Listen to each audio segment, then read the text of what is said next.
पाकिस्तान इस वक्त मुख्तलिफ मसाइल के अंदर घिरा हुआ है।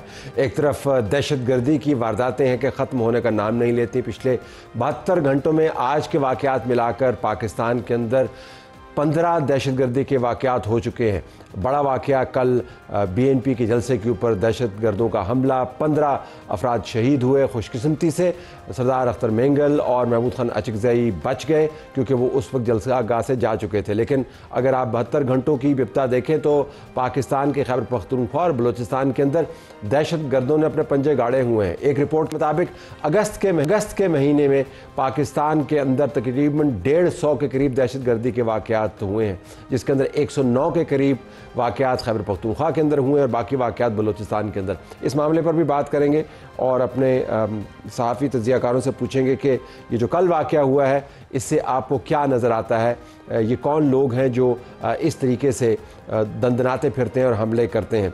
हम पंजाब के फ्लड्स की भी बात करेंगे। सबसे बड़ी बिपता इस वक्त पंजाब बदतरीन सैलाबी सूरत हाल से दो चार है।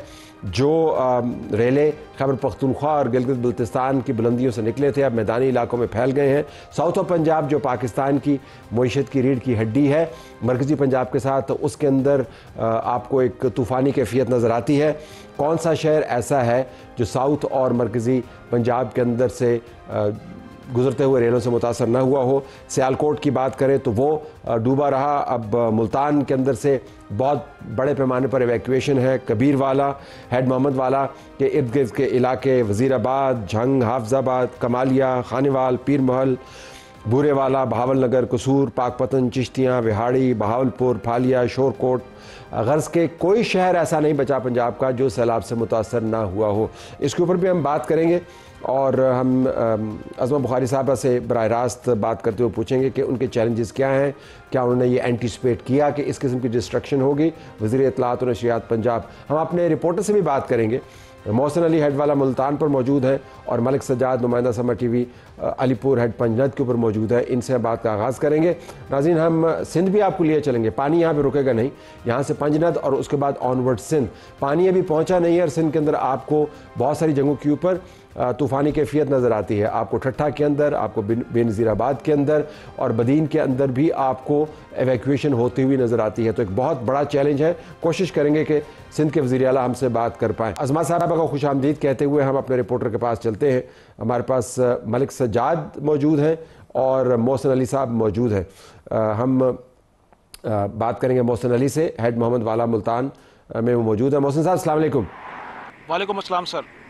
ये बताइएगा कि इस वक्त कैफियत क्या है जहाँ पर आप खड़े हैं, पानी के रेले कैसे हैं? क्योंकि मुझे मुख्तलिफ़ किस्म की इत्तलाआत आ रही हैं कि मुल्तान के गिरदोनवा के अंदर बहुत बुरी हालत है, जो रोड्स हैं वो बंद हैं, एक्सेस कटी हुई है, अंदरूनी हालात भी ख़राब हैं। आपके पास रिपोर्ट क्या है? जी सर, ऐसे ही है। दरिया चनाब के मकाम पर पानी की जो सतह है उसमें मुसलसल इजाफा होता जा रहा है। इस वक्त में मौजूद मुल्तान के इलाके हेड मोहम्मद वाले के मकाम पर, जहाँ पे इस टाइम भी 4 लाख क्यूसिक से ज़ायद का जो रेल है वो यहाँ से गुजर रहा है। अगर हम कुछ दिन पहले की बात की जाए तो हम रिपोर्टिंग भी कर रहे थे कि गुज़श्ता एक हफ्ते के दौरान से मुल्तान में पानी की सतह है उसमें मुसलसल इजाफा होता जा रहा है। कुछ जो बेड के इलाके थे वो ज़ेर आब आ गए थे, तब इंतज़ामिया हरकत में। अब तक इंतज़ामिया का यही कहना है कि हमने तकरीबन 130 से ज़ायद जो मौज़ूआत हैं मुल्तान के वो इफेक्ट हुए हैं इस सैलाब की वजह से, जिसमें से 5 लाख से ज़्यादा अफराद को हमने रेस्क्यू भी किया है। 5 लाख से ज़्यादा जो जानवर थे लोगों के, उनको भी यहाँ लेकर आए। लेकिन सबसे अहम बात यह है कि जो लोग वहाँ मुकीम थे वो काफ़ी परेशान हैं। उनका ये कहना है कि हमने अपनी सारी जमा पूंजी इकट्ठी करके मकानात बनाए थे, अपने जानवर लिए थे और पूरे साल का हमने राशन इकट्ठा किया हुआ था, वो सारा कुछ पानी में बह चुका है। जिनके छोटे घर थे, कच्चे घर थे, वो तो सारे पानी में डूब चुके हैं। तकरीबन वहाँ जो बेड के इलाके हैं वहाँ कहा जा रहा है कि तकरीबन 4 से 5 फुट पानी पहुँच चुका है। और मज़ीद ये कहा जा रहा है कि आइंदा कुछ दिनों तक मज़ीद 1 से 1.5 लाख क्यूसेक का रेला है वो मुल्तान से गुजरेगा। अगर हम उसकी बस्तियों के हवाले से बात करें तो मुल्तान के सबसे ज़्यादा जो बस्ती इफेक्ट हो रही है वो जोंक वैंस है, अड्डा बंद बोसन है, बस्ती लंगरियाल है। तो इस तरह की बहुत सारी बस्तियाँ वहाँ लोग मुतासिर हो रहे हैं और लोग इंतजामिया ने उन तमाम लोगों को यहाँ पर जो फ्लड रिलीफ कैंप है यहाँ भी लेकर आए गए। यहाँ पे मोहसिन, अगर आप मुझे बता पाएँ नंबर्स के हवाले से, आपने बस्तियों के नाम तो बताया, ज़रा नंबर्स के हवाले से बताइएगा कि हम हज़ारों लोगों के मुतासर होने की बात कर रहे हैं, लाखों लोगों के मुतासर होने की बात कर रहे हैं, और साथ ये भी बताइएगा कि जो ज़री नुकसान है उसकी नौइयत क्या है? 130 मौज़ूआत थे जो मुल्तान के थे, उसमें तमाम पे चारा, सब्जियां और आम के बागात थे। अब आप ये देख लें कि जितने भी जानवर के चारे के थे वो सब कुछ डूब गया। सब्जियां थी मुल्तान में जो लगाई जाती हैं, जिसमें गोभी थी, अरबी थी, पालक थी, टमाटर, करेला, वो तमाम के तमाम जो सब्जियां थी वो पानी में डूब चुकी हैं, जिसकी वजह से अब कहा जा रहा है कि जो सब्जियों को रेट है वो महंगे भी हो जाएंगे। चारा जो है वो लोगों को नहीं मिल रहा, यहाँ पर लोग काफ़ी परेशान हैं। उनके जो जानवर जो लेकर आए थे यहाँ पर वो बिल्कुल अब बीमार होते जा रहे हैं। जबकि साथ साथ बाकी दूध के हवाले से अब जो गवाले हमारे घरों में दूध दे के जाते हैं वो काफ़ी परेशान है। पहले औसतन जो दूध की पैदावार थी वो एक जो गाय थी 5 से 7 किलो देती थी, अब वो कम होकर 1 किलो पे आ गई है। तो जो दूध वाले हैं वो काफ़ी परेशान है, भाई हम कैसे दूध आके घरों में सप्लाई करें, कैसे दूध वालों को सप्लाई करें। उनकी मुश्किलात अलग हैं। जो आम शहरी हैं, जो हमने सब्जियाँ खानी होती है, मुल्तान के जितने इलाके हैं, खाने वाला हो गया, कबीर वाला हो गया, आगे जितने इलाके हैं वो सब के सब डूब चुके हैं। वहाँ पर तमाम सब्जियाँ ख़त्म हो चुकी हैं। अभी भी पानी की सतह में इजाफा हो रहा है। तो नुकसानात ही नुकसानात है। जो आम किसान है, जो जमा पूंजी लगा के अपनी ज़मीन तैयार की थी, वो परेशान बैठा हुआ है। आम के बागात हैं, जो छोटे पौधे थे आम के, वो ज़्यादा दिन पानी अगर खड़ा रह गया वहाँ पर तो वो आम के पौधे भी सूख जाएंगे।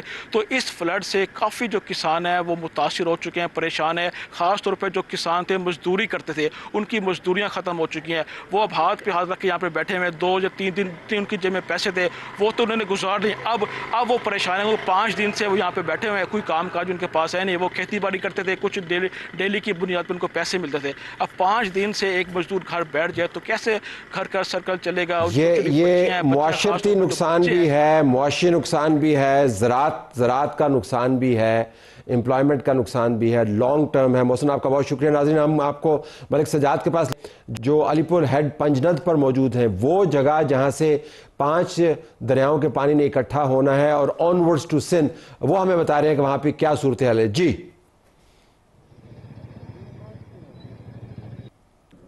जी तलत साहब, इस वक्त मैं मौजूद हूँ हेड पंजन के मकाम पर। अगर मैं हेड पंजन के इस वक्त बहाव की बात करूँ तो 1,69,000 क्यूसेक का बहाव है इस वक्त हेड पंजन के मकाम पर। इस पानी से जो इसके साथ के मवाज़ात हैं, जिसमें अजमतपुर और बेट मुल्लावाली के जो नशेबी इलाके हैं वो ज़ेर आब आ चुके हैं, जिसमें दर्जनों एकड़ पर खड़ी कपास और जो तिल की फसल है वो ज़ेर आब आई है। और जो नशेबी इलाके के रिहायशी हैं वहाँ से नकल मकामी करके फ्लड रिलीफ कैंपों में मुंतकिल हो गए हैं। अगर मैं पानी की बहाव की बात करूं तो अगले 2 दिन में एक बहुत बड़ा रेला हेड पंजन पे पहुंचने जा रहा है, जिसको 7 से 7.5 लाख कहा जा रहा है कि हेड पंजन से क्रॉस करेगा। अगर 7 लाख 7.5 लाख से ज़्यादा पानी यहां से क्रॉस करता है तो उसके लिए जो इंतज़ामिया है उन्होंने इंतज़ामात कर लिए हैं। हेड पंजन की कैपेसिटी है जो 8,50,000 क्यूसेक पानी गुजारने की है। अगर इससे पानी ज़्यादा आता है तो मडवाला की जो साथ बंद है उस पर ब्रिजिंग पॉइंट बना दिया गया है। हेड पंजन की पुल को बचाने के लिए जो मड वाला बंद है उसको तोड़ दिया जाएगा। अगर मैं पानी आने के बाद नुकसानात की बात करूं तो इसके आगे जो मक्खन बेला, बेट चन्ना, सीतपुर, दर्जनों मवाज़ात ऐसे हैं जो ज़ेर आब आने का खदशा है। वहाँ पर जो हज़ारों एकड़ पर खड़ी फसलें हैं, जिसमें मक्की है, बाजरा है और ये कपास है, वो ज़ेर आब आ सकती हैं। और साथ के जो रिहायशी इलाके हैं वो भी ज़ेर आब आ सकते हैं। अगर मैं फ्लड रिलीफ कैंपों की बात करूं तो मकामी इंतज़ामिया की जानिब से और ज़िला इंतज़ामिया की जानिब से यहाँ पर 5 फ्लड रिलीफ कैंप बनाए गए हैं। एक अलीपुर सिटी में सरकी के मकाम पर, एक मड वाला और एक बस्ती चंजन में भी बनाया गया है। वहाँ पर जो नशेबी इलाके के रिहायशी हैं उनको ला के बिठाया जा रहा है और उनके जो जानवर हैं उनको भी वहाँ पर बिठाया जा रहा है और मकामी इंतज़ामिया की जानिब से उनको खाना भी फराहम किया जा रहा है। अगर ऐलानात की बात करूँ तो नशेबी इलाकों में जो है ना, मकामी इंतज़ामिया की जानिब से ऐलानात भी कराए जा रहे हैं कि यहाँ के जो रिहायशी हैं वो महफूज मकामात पर पहुँच जाएँ, क्योंकि पानी का बहुत बड़ा रेला आने वाला है। उनको उनकी जान माल को शदीद खतरात लाक हैं। जी बहुत बहुत शुक्रिया आपका।